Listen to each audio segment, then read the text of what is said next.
السلام علیکم ورحمۃ اللہ وبرکاتہ۔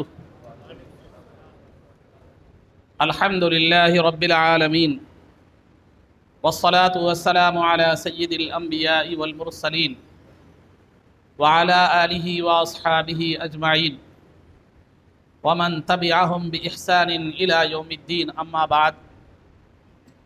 قال اللہ تبارک وتعالی فی القرآن المجید والفرقان الحمید: اعوذ باللہ من الشیطان الرجیم، بسم اللہ الرحمن الرحیم۔ انا انزلناہ فی لیلۃ القدر وما ادراک ما لیلۃ القدر لیلۃ القدر خیر من الف شہر۔ صدق اللہ العظیم۔ قال اللہ تبارک وتعالی فی شان حبیبہ صلی اللہ علیہ وسلم: ان اللہ وملائکتہ یصلون علی النبی یا ایہا الذین آمنوا صلوا علیہ وسلموا تسلیما۔ اللہم صلی وسلم وزد وبارک علی حبیبک سیدنا ونبینا ومولانا محمد وعلی آلہ واصحابہ اجمعین۔ عزیزان محترم، چونکہ 12 بج چکے ہیں اور اس رات کا مقصد اصل عبادت کرنا ہے، یہ جو تقریریں ہوتی ہیں یہ اس لیے ہوتی ہیں کہ رات کی عظمت آپ کے دل میں بیٹھے، تاکہ آپ اس رات کو غفلت کے بجائے عبادت میں گزارنے کی کوشش کریں۔ یہ مقصد یہ تقریر کا، جلسے کا ہوتا ہے کہ یہ رات میں کیا کرنی چاہیے، کیا کرنی چاہیے، کیا نہیں کرنا چاہیے، کن چیزوں سے احتیاط کرنی چاہیے۔ یہ تفصیلات، یہ رہنمائی کے لیے علماء اکرام کی تقاریر کی جاتی ہے۔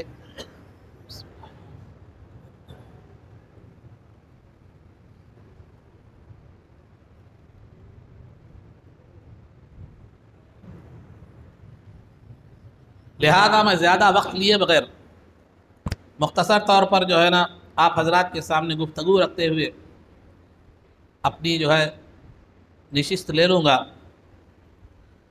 سب سے پہلے میں ایک بات کی طرف توجہ دلاتا چلو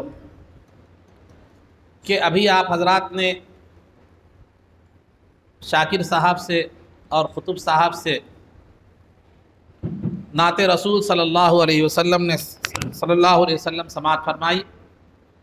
الحمدللہ دونوں حضرات نے بھی بڑے اچھے انداز میں پر مغز جو ہے نا اشعار کو پیش کیا، لیکن قطب صاحب نے جو نعت پڑھی اس کا جو آغاز ہے، جو مطلع جس کو آپ کہہ سکتے ہیں، اس میں ایک شعر جو بتلایا گیا ہے کہ وہ یہ ہے کہ قرآن پاک کی عظمت رسول سے ہے۔ یہ شعر قابل غور ہے، اس لیے کہ قرآن اللہ کا کلام ہے اور کلام یہ اللہ کی صفت ہے، اور اللہ کی صفت کی عظمت رسول سے نہیں ہوتی بلکہ رسول کی عظمت اللہ سے ہے۔ اس بات کا خیر آپ نے اس طرف توجہ نہیں فرمائی ہوگی۔ اصل قابل میرا جو کلام ہے وہ شاعر کی طرف ہے، قطب صاحب کی طرف نہیں ہے۔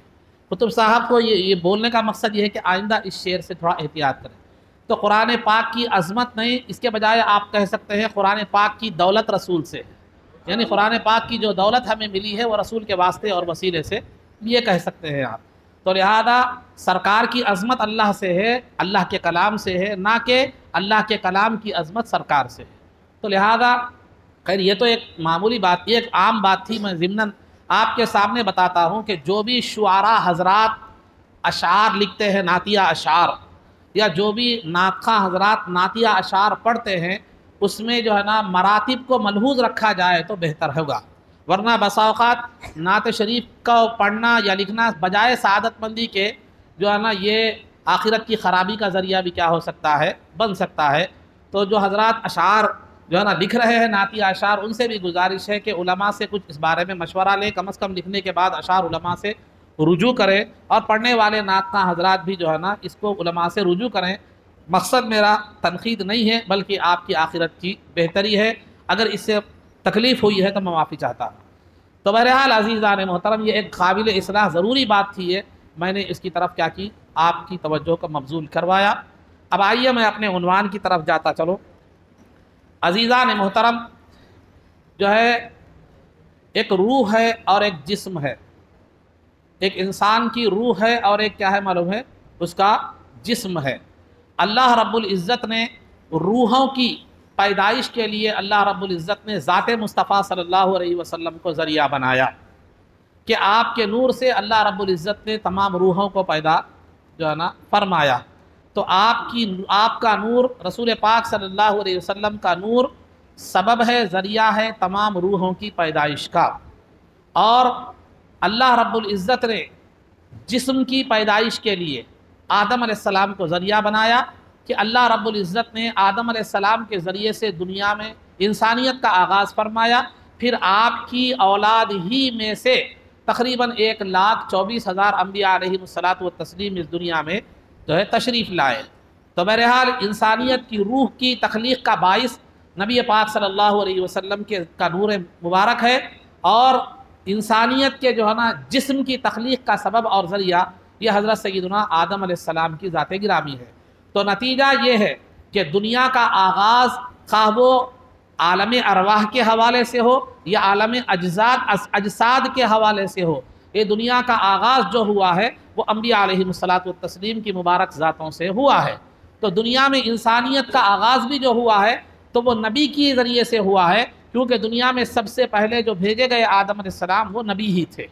تو دنیا میں سب سے پہلے انسانیت کا آغاز کسی عام آدمی سے نہیں بلکہ نبی سے ہوا ہے، اور وہ حضرت آدم علیہ السلام ہے۔ تو اس کے بعد آدم علیہ السلام کے جو ہے نا کے بعد تقریباً لوگ جو ہے دنیا کے لوگ ایک ہی حق دین پر تھے، ایسے تقریباً 10 صدیاں گزر گئی۔ ایسی 10 صدیاں گزر گئی کہ کان الناس علی ملت واحدہ، کان الناس علی امت واحدہ، یا کان الناس امت واحدہ جس کو قرآن میں کہا گیا ہے کہ تمام کے تمام لوگ آدم علیہ السلام کی پیدائش کے بعد سے لے کر تمام کے لوگ دین حق پر تھے اور دین اسلام پر تھے۔ تقریباً یہ سلسلہ 10 صدیوں تک جاری رہا۔ 10 صدیوں تک ان میں ہدایت رہی، ایمان رہا، اسلام رہا، گمراہی نے جو ہے نا اس کا وہاں پر جگہ نہیں بنائی۔ تو 10 جو ہے نا ملت اسلامیہ، ملت اسلام پر 10 صدیوں تک لوگ گامزن رہے۔ اس کے بعد شیطان نے انہیں بھٹکایا اور انہیں بت پرستی کی طرف مائل کیا۔ اس کی ایک لمبی تاریخ ہے، میں وہ بتانا نہیں چاہ رہا ہوں کیونکہ یہ تمہید ہے۔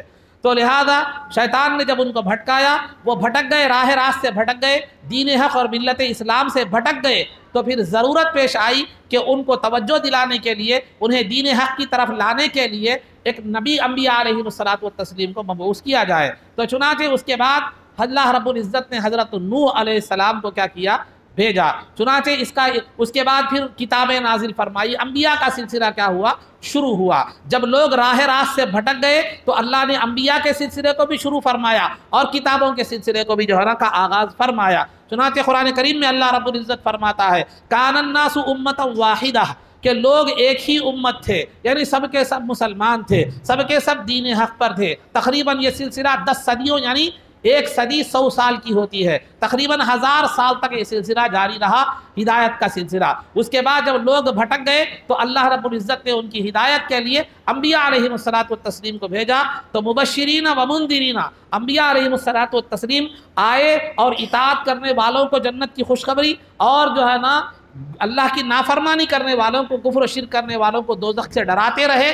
پھر اللہ نے انبیاء کے ساتھ ساتھ کتابوں کے سلسلے کو بھی جاری فرمایا۔ آگے فرمایا وَأَنزَلَ مَعَهُمُ الْكِتَابَ، اللہ نے ان انبیاء کے ساتھ کتابوں کو بھی نازل فرمایا جو ان کے لیے قانون اور دستور اور ہدایت کا سامان تھی۔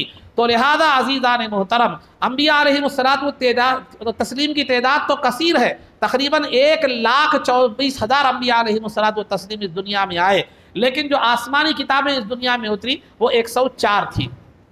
وہ 104 تھی۔ تو جن انبیاء کو نئی کتاب اور نئی شریعت دی گئی، جیسے موسیٰ علیہ السلام ہے، عیسیٰ علیہ السلام ہے، جو ہے نا داؤد علیہ السلام ہے، سرکار ہے، جن کو نئی کتاب اور نئی شریعت دی گئی ان کو رسول کہتے ہیں۔ اور جو انبیاء علیہ الصلاۃ والتسلیم کو نئی کتاب اور نئی شریعت تو نہیں دی گئی، لیکن سابقہ نبی کی کتاب اور ان کی شریعت کی جو ہے نا وہ تبلیغ اور اشاعت کرتے رہے تو ان کو نبی کہتے ہیں۔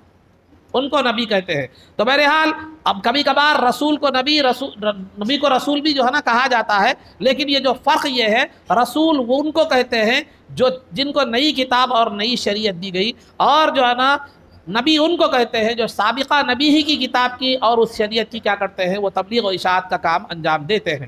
تو لہذا انبیاء علیہم الصلاۃ والتسلیم کے ساتھ امت کی ہدایت کے لیے اللہ رب العزت نے 104 کتابیں نازل فرمائی، اور وہ 104 کتابیں آسمانی کتابیں تھیں، لیکن وہ 104 کتابوں میں سے سوائے قرآن کریم کے کوئی بھی کتاب جو ہے نا آج اصلی حالت پر باقی نہیں ہے۔ اللہ نے ان کو نازل کیا، لیکن ان کتابوں کی حفاظت کی ذمہ داری اللہ رب العزت نے اس امت کے علماء پر رکھ دی۔ چنانچہ قرآن کریم میں اللہ فرماتا ہے بِمَسْتُحْفِظُوا مِن کتاب اللہ، کہ وہ جو ہے نا کتاب اللہ کی حفاظت کی ذمہ داری علماء اور انسانوں کے حوالے کر دی گئی۔ تو اس کے بعد انبیاء علیہم الصلاۃ والتسلیم کے بعد ان کی زندگیوں کے بعد ان امتوں کے علماء نے جو ہے ان کتابوں میں تحریف کر دی، تبدیلی کر دی اور ان کے احکامات کو بدل دیا، اور نبی پاک صلی اللہ علیہ وسلم کی جو صفات، جو خوبیاں ان کی تھی، ان کو کیا کر دیا، بدل دیا اور ان کو میٹ دیا۔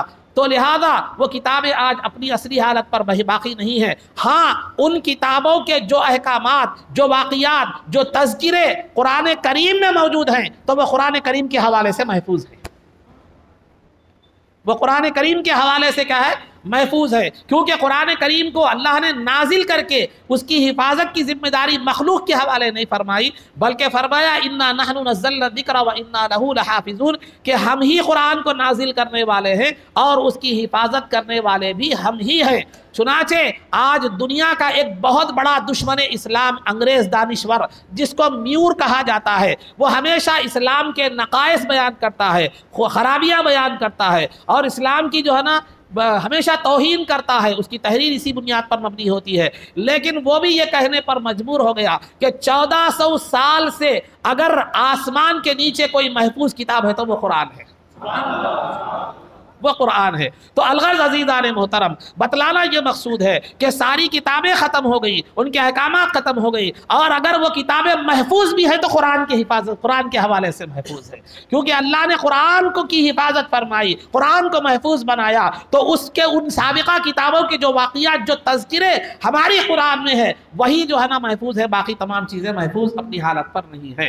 تو الغرض عزیزان محترم، سابقہ کتابوں کو بھی اللہ نے نازل فرمایا اور قرآن کو بھی اللہ نے نازل فرمایا، لیکن سابقہ کتابوں میں قرآن کو یہ خصوصیت عطا فرمائی کہ بہت سی خصوصیتوں سے قرآن کو اللہ رب العزت نے نوازا، کہ قرآن کو وہ خصوصیات حاصل ہیں جو سابقہ کتابوں کو حاصل نہیں ہے۔ وہ یہ کہ اللہ نے سابقہ کتابوں کو جب نازل فرمایا تو جو ہے نا اس کی حفاظت کی ذمہ داری خود نہیں لی، بلکہ مخلوق کے حوالے فرما دیا، اور اس کتاب کی ذمہ داری قرآن کو جب نازل فرمایا تو اس کتاب کو کی حفاظت کی ذمہ داری بھی خود اللہ رب العزت نے لی۔ اور سابقہ کتابوں کا کہ احکامات، اب آپ سابقہ کتابیں پڑھنے کی اور اس پر عمل کرنے کی اب آپ کو اجازت نہیں ہے، کیونکہ قرآن جب آ گیا تو سابقہ کتابوں کے احکامات ختم ہو گئے اور سابقہ کتابیں منسوخ ہو گئی، قرآن ناسخ ہے۔ چنانچہ ایک مرتبہ سیدنا عمر فاروق رضی اللہ تعالی عنہ جو ہے تورات پڑھ رہے تھے سرکار کے سامنے، تو سرکار کا چہرہ مبارک بدل گیا، تو ابو بکر صدیق رضی اللہ تعالیٰ عنہ مزاج شناس رسول تھے، تو آپ نے کہا کہ اے عمر، کیا تم نہیں دیکھتے کہ سرکار کا چہرہ بدل گیا؟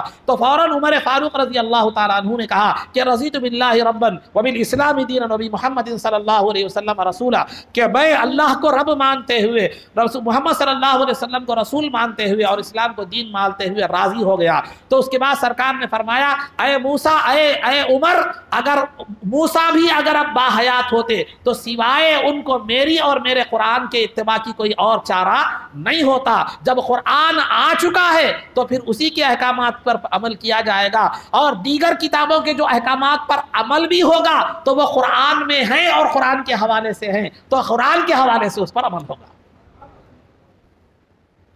تو قرآن کی خصوصیت، تو قرآن دیگر کتابوں کو اللہ رب العزت نے اس کی حفاظت کی ذمہ داری جو ہے نا وہ مخلوق کے حوالے کر دی، وہ محفوظ نہیں رہی، لیکن اللہ نے اس کی حفاظت کا ذمہ خود لیا، اور یہ آج تک بھی محفوظ ہے اور قیامت تک بھی محفوظ رہے گی۔ کوشش کرنے والوں نے اس قرآن کے مثل بنانے کی کوشش بھی کی، یہ مت سمجھیے کہ دنیا نے کوشش نہیں کی، بلکہ آیتیں حذف کرنے کا، آیتوں کو میٹنے کا، آیتوں کو بدلنے کا، طرح طرح کی جو ہے نا کوششیں بھی کی گئی، لیکن اس کوشش میں وہ کامیاب نہیں ہو سکے، وہ تبدیل نہ کر سکے، بدل نہ سکے۔ ایک واقعہ میں آپ کے سامنے بتاتا ہوں۔ ہارون رشید کا بیٹا مامون ہے، تو مامون کے دور میں جو ہے نا ایک جو ہے ہمیشہ سالانہ ایک سیمینار ہوتا تھا، ایک جو ہے نا اس میں مقالے یا مختلف عنوانات سے جو ہے نا وہ عنوانات سے تحریریں یا عبارتیں پیش کی جاتی تھی، موضوع اور مضامین کیا کیے جاتے تھے، پیش کیے جاتے تھے۔ تو لہذا ایک مرتبہ جو ہے ایک عیسائی بھی اس میں شریک ہوا، تو مامون خلیفہ مامون نے جو ہے نا اس کو دعوت اسلام دی، عیسائی کو دعوت اسلام دی، تو اس نے جو ہے نا قبول کرنے سے انکار کر دیا، وہ چلا گیا۔ لیکن اتفاق ایسا ہوا کہ آئندہ سال وہی عیسائی مسلمان بن کر آیا اور فقہ اسلامی کے عنوان سے اس نے مقالہ پڑھا اور اپنی ایک مضمون پڑھا۔